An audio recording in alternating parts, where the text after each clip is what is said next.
आकाशवाणी देहरादून से प्रस्तुत हैं प्रादेशिक समाचार। पहले मुख्य समाचार। देहरादून में 3 दिवसीय स्पर्श हिमालय महोत्सव शुरू। मुख्य सचिव राधा रतूड़ी ने शहरों में सीवर लाइन के पूरी तरह से संचालन के संबंध में रिपोर्ट तलब की। न्यायमूर्ति संजीव खन्ना भारत के अगले मुख्य न्यायाधीश होंगे और उत्तरकाशी में पुलिस और प्रदर्शनकारियों के बीच झड़प के बाद अब स्थिति सामान्य। दोपहर समाचारों के साथ मैं आशा भट्ट और अब समाचार विस्तार से। देहरादून के थानों में स्पर्श हिमालय महोत्सव 2024 का रंगारंग शुभारंभ हुआ। पूर्व राष्ट्रपति रामनाथ कोविंद, राज्यपाल गुरमीत सिंह और मुख्यमंत्री पुष्कर सिंह धामी ने संयुक्त रूप से महोत्सव शुभारंभ किया। इस अवसर पर मुख्यमंत्री ने कहा कि ये 3 दिवसीय महोत्सव प्रदेश के साहित्यकारों और कलाकारों को अद्वितीय मंच प्रदान करेगा, साथ ही प्रदेश की संस्कृति को वैश्विक मंच पर प्रदर्शित करने का माध्यम बनेगा। मुख्यमंत्री ने कहा कि पुस्तकें हमारा पोषण करती हैं। लेखकों की रचनाएं समाज को नई दिशा दिखाने के साथ ही सकारात्मक रूप से बदलाव लाने के लिए भी प्रेरित करती हैं। मुख्य सचिव राधा रतूड़ी ने शहरों में सीवर लाइन के पूरी तरह से संचालन के संबंध में रिपोर्ट तलब की है। उन्होंने सचिवालय में केंद्र पोषित अमृत योजना के दूसरे चरण के तहत गठित हाई पावर्ड स्टीयरिंग कमेटी की अध्यक्षता की। इस दौरान उन्होंने संबंधित सचिव को इसकी समीक्षा करने के निर्देश दिए हैं। श्रीमती रतूड़ी ने विशेष रूप से देहरादून का सीवर सिस्टम मैप तत्काल प्रस्तुत करने के निर्देश दिए। उन्होंने देहरादून जैसे शहरों में सरकारी या आवासीय कॉलोनियों में सीवर सिस्टम की स्थिति और एसटीपी से कनेक्टिविटी के संबंध में जल संस्थान को तत्काल रिपोर्ट देने को कहा है। वहीं मुख्य सचिव ने सचिवालय में जल जीवन मिशन के कार्यों की समीक्षा के दौरान अपेक्षाकृत कम प्रदर्शन करने वाले जिलों की रिपोर्ट पर कड़ी नाराजगी जताई। उन्होंने मिशन के तहत योजनाओं की भौतिकीय प्रगति, वित्तीय समापन, एक्शन टेकन रिपोर्ट और गांवों की हर घर जल प्रमाणीकरण की रिपोर्ट तलब की।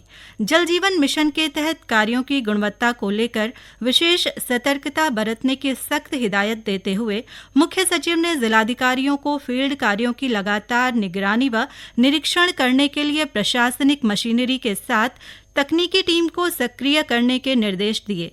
साथ ही कार्यों की गुणवत्ता को लेकर उन्होंने अधिकारियों की जिम्मेदारी तय करते हुए कड़ी कार्रवाई करने के निर्देश दिए हैं।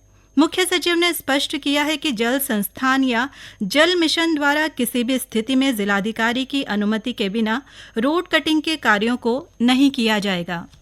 प्रदेश के जनगणना मंत्री डॉक्टर प्रेमचंद अग्रवाल ने जनगणना से संबंधित सभी तैयारियां पूरी रखने के अधिकारियों को निर्देश दिए हैं। देहरादून विधान भवन में विभागीय अधिकारियों के साथ समीक्षा बैठक में श्री अग्रवाल ने कहा कि केंद्र से कभी भी जनगणना के संकेत मिल सकते हैं, जिसके लिए हमें तैयार रहना होगा। उन्होंने कहा कि 2021 में कोविड के कारण जनगणना नहीं हो पाई थी, लेकिन आने वाले कुछ समय में जनगणना के आदेश मिल सकते हैं। अभी भी जनगणना का जो संकेत है मिल सकता है। और आप जानते हैं 2021 में जब जनगणना होनी थी तो उस समय कोविड के कारण रुका और आज 2024 में है। ऐसी उम्मीद कर रहे हैं कि कभी भी जनगणना का संकेत होगा तो उससे पहले हमारी तैयारी रहे। हम लोग किस प्रकार से जनगणना कैसे करेंगे, क्या करेंगे, तो उस तरह से हमारा बैठना होगा। जनगणना 2 तरह से होती है। पहले जो हाउसेज है, मकान है, उनकी जनगणना होती है, फिर व्यक्तियों की जनगणना होती है। तो नई टेक्नोलॉजी है, अब क्या संकेत आता है उसके आधार पर फिर हम लोग जनगणना का जो हमारा यहाँ का विभाग वो सक्रिय हो। युवा मामले और खेल मंत्रालय ने खेल पुरस्कार 2024 के लिए आवेदन आमंत्रित किए हैं। खेल में उत्कृष्ट प्रदर्शन को पुरस्कृत करने के लिए ये पुरस्कार हर साल प्रदान किए जाते हैं। मेजर ध्यानचंद खेल रत्न पुरस्कार किसी खिलाड़ी द्वारा खेल में शानदार प्रदर्शन के लिए दिया जाता है। अर्जुन पुरस्कार किसी खिलाड़ी को लगातार उत्कृष्ट प्रदर्शन के लिए दिया जाता है। अर्जुन पुरस्कार लाइफ टाइम इस क्षेत्र में आजीवन योगदान के लिए दिया जाता है। द्रोणाचार्य पुरस्कार प्रतिष्ठित अंतर्राष्ट्रीय खेल आयोजनों में पदक विजेता तैयार करने वाले कोचों को दिया जाता है। पुरस्कार के लिए पात्र खिलाड़ी, कोच और संस्था 14 नवंबर तक ऑनलाइन पोर्टल dbtys-sports.gov.in पर आवेदन जमा कर सकेंगे। ये समाचार आकाशवाणी देहरादून से प्रसारित किए जा रहे हैं। न्यायमूर्ति संजीव खन्ना भारत के अगले मुख्य न्यायाधीश होंगे। विधि मंत्री अर्जुन राम मेघवाल ने एक सोशल मीडिया पोस्ट में कहा कि राष्ट्रपति द्रौपदी मुर्मू ने निवर्तमान मुख्य न्यायाधीश डीवाई चंद्रचूड़ से परामर्श के बाद न्यायमूर्ति खन्ना को 11 नवंबर से भारत का मुख्य न्यायाधीश नियुक्त किया है।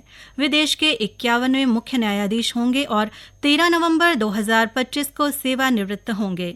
न्यायमूर्ति संजीव खन्ना ने 18 जनवरी 2019 को सर्वोच्च न्यायालय के न्यायाधीश का पदभार ग्रहण किया था। इस दौरान उन्होंने सर्वोच्च न्यायालय की विभिन्न संविधान पीठों में काम किया और अनेक महत्वपूर्ण फैसले किए। उत्तरकाशी में कल जनाक्रोश रैली के दौरान प्रदर्शनकारियों और पुलिसकर्मियों के बीच हुई झड़प के बाद जिला प्रशासन ने धारा 163 लागू कर दी है। इस बीच उत्तरकाशी में अब स्थिति सामान्य है। पुलिस अधीक्षक अमित श्रीवास्तव ने लोगों से कानून और शांति व्यवस्था बनाए रखने में पुलिस का सहयोग करने की अपील की है।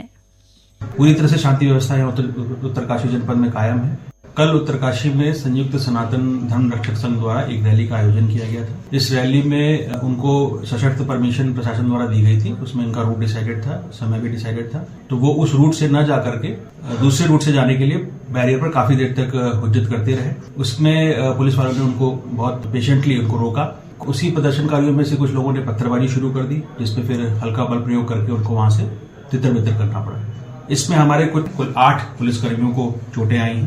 पूरे उत्तरकाशी जनपद में 163 BNSS की धारा लागू कर दी गई, यानी जो पहले IPC के 144 हुआ करती थी। इसमें अब 5 से ज्यादा लोगों का समूह एक जगह एकत्रित नहीं हो सकता, धरना प्रदर्शन नहीं कर सकता, जुलूस नहीं निकाल सकता।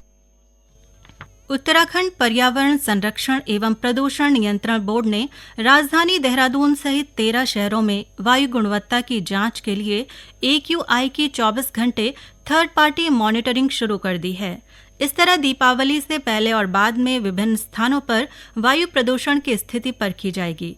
उत्तराखंड प्रदूषण नियंत्रण बोर्ड के क्षेत्रीय अधिकारी अमित पोखरियाल ने बताया कि देहरादून, ऋषिकेश और टिहरी में AQI की मॉनिटरिंग शुरू कर दी गई है, जो 7 नवंबर तक जारी रहेगी। विभिन्न स्थानों पर जो एम्बिएंट एयर क्वालिटी मॉनिटरिंग है, ये हमारे देहरादून में, ऋषिकेश में और टिहरी में हमने अपने ambient air quality monitoring station Deepavali के समय पर स्थापित किए हैं और ये मॉनिटरिंग जो है 7 नवंबर तक लगातार की जाएगी मॉनिटरिंग।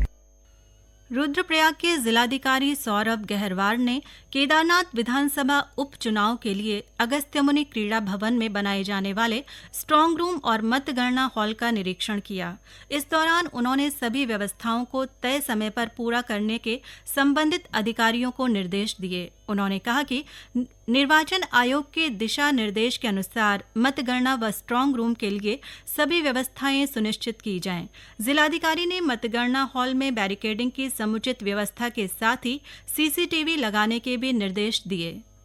कि इसका एक पूरा प्रोफॉर्मा एक प्लॉट बना करके हमें भेजना होता है। इस पर अप्रूवल के अनुसार ही हम कार्रवाई कर सकते हैं। तो उस संबंध में जो हमारे EVM की जो स्ट्रांग रूम रहेगा उसका देखा गया और साथ ही साथ में जो EVM का काउंटिंग हॉल रहेगा, साथ में ATPBS जहाँ स्कैनिंग होगी और जहाँ पे पोस्टल बैलेट काउंट होंगे, उन सब के लिए भी तैयारी की गई है। साथ ही साथ में जो हमारे EVM में जब काउंटिंग हो रही होगी या हमारी जब स्ट्रांग रूम में मशीनें रखी रहेंगी, उसका भी जो डिस्प्ले है वो कहाँ पे रहेगा, जहाँ पे हमारे जो मीडिया बंधु हैं वो देख सकें या हमारे जो पॉलिटिकल पार्टीज के रिप्रेजेंटेटिव्स हैं, जब तक वो मशीन स्ट्रांग रूम में रखी है उसका निरीक्षण कर सकें, वो जगह भी देखी गई है। वहीं पुलिस अधीक्षक अक्षय प्रहलाद कौंडे ने बताया कि केदारनाथ उपचुनाव को शांतिपूर्ण ढंग से संपन्न कराने के लिए लगभग 1000 कार्मिकों की तैनाती की जाएगी। इसमें पुलिस विभाग सहित CAPF, होमगार्ड और स्थानीय बलों के कार्मिक तैनात किए जाएंगे। अंत में मुख्य समाचार एक बार फिर। देहरादून में 3 दिवसीय स्पर्श हिमालय महोत्सव शुरू। मुख्य सचिव राधा रतूड़ी ने शहरों में सीवर लाइन के पूरी तरह से संचालन के संबंध में रिपोर्ट तलब की। न्यायमूर्ति संजीव खन्ना भारत के अगले मुख्य न्यायाधीश होंगे और उत्तरकाशी में पुलिस और प्रदर्शनकारियों के बीच झड़प के बाद अब स्थिति सामान्य। प्रादेशिक समाचारों का ये बुलेटिन समाप्त हुआ। नमस्कार।